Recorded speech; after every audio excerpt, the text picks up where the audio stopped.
kung katapusan mo pababayaran yung utang mo, nasaan na? Anong sinasabi niyo? Tsaka ba ito kayo nagre-record? Tanggalin mo Pruweba? niya. Pruweba yan na hindi ka pa nagbabayad ng utang mo. Nangutang ka sa akin ng 10,000 nung nakaraan, di ba? Pangbili mo nung mga pang-vlog mo. O asan na? Sabi mo, babayaran mo ako ng katapusan. Oh. Ay, sisiraan ng ulo to. Ate, wala. Hindi ko nga ho kayo kilala Ba, ayos yan. Pagkatapos mga Ate, umalis ho kayo dyan. Doon ho kayo. Bagong-bago O, sige, yan, dito yung ako. style mong yan, ha? Ayos yan. Sige, huwag mo akong bayaran. Tanggalin niyo May yan. kasama akong tano doon, kaya kita pahuli ngayon, ha? Dadali kita doon sa barangay. Oh. Kuya, bayaran mo na lahat lang kaya sa mga Ate, hindi ko ho kayo kilala. Ang Pangalawa, galing at naman ako pala hindi nito, ho kayo pala utang. Talaga, hindi ka pala utang. Samantalang kumakato ka na naman sa bahay ko ng isang beses. Nangungutang ka na naman. Ayos pala tayo dyan. Hindi ako bayaran mo kilala na tulong bigla. mo na lang. Ang tulong?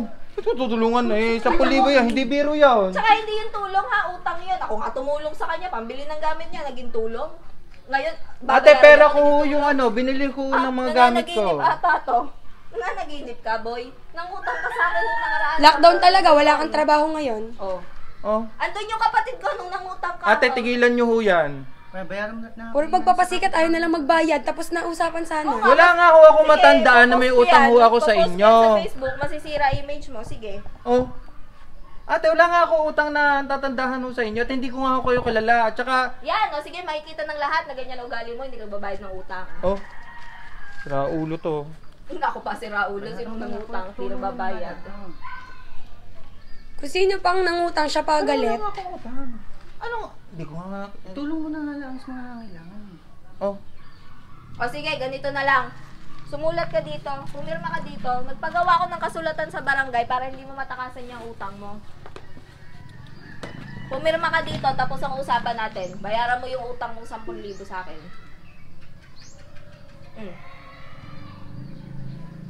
Magkano ho ba yung utang sa inyo? 10,000 nga, di ba? 10,000, kanina ko pa sinasabi, paulit-ulit tayo.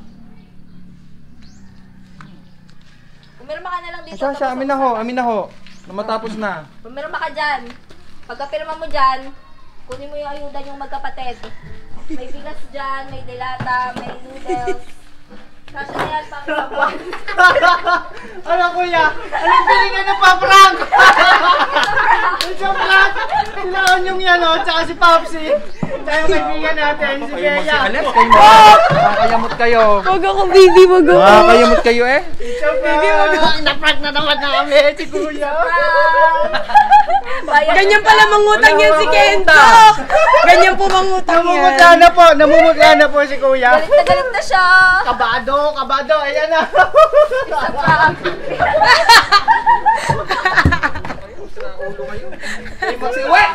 Teka lang, mamaya ka na pumasok. Ako lang pumasok.